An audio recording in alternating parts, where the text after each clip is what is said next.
திருப்பூர் ஜெய்வாபாய் மாநகராட்சி பெண்கள் மேல்நிலைப் பள்ளியில் முதல்வர் கோப்பை சிலம்பம் போட்டி நடைபெற்றது. போட்டிகளை மாவட்ட சிலம்பாட்ட கழக தலைவர் ரங்கசாமி மற்றும் பள்ளி தலைமை ஆசிரியர் ஸ்டெல்லா ஆகியோர் துவக்கி வைத்தனர்.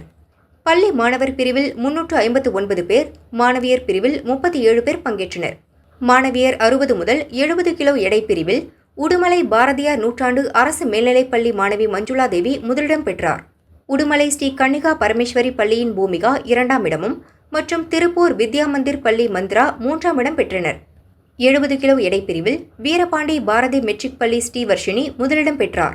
விஜயபுரம் அரசு மேல்நிலைப்பள்ளி ரீனா காஜிரா 2ஆம் இடம் மற்றும் ஜெய் வாபா பள்ளி சுஜிதா 3ஆம் இடம் பெற்றனர். ஆண்களுக்கான பொது பிரிவு சிலம்பம் போட்டியில் 107 பேர் மற்றும் பெண்கள் பிரிவில் 34 பேர் பங்கேற்றனர். பொது ஆண்கள் பிரிவில் 40 முதல் 55 கிலோ எடை பிரிவில் மடத்துக்குளம் மகான் முதலிடம் பெற்றார். திருப்பூரைச் சேர்ந்த ஆதர்ஷ் 2ஆம் இடம் மற்றும் உடுமலை சந்தான பாரதி 3ஆம் இடம் பிடித்தனர்.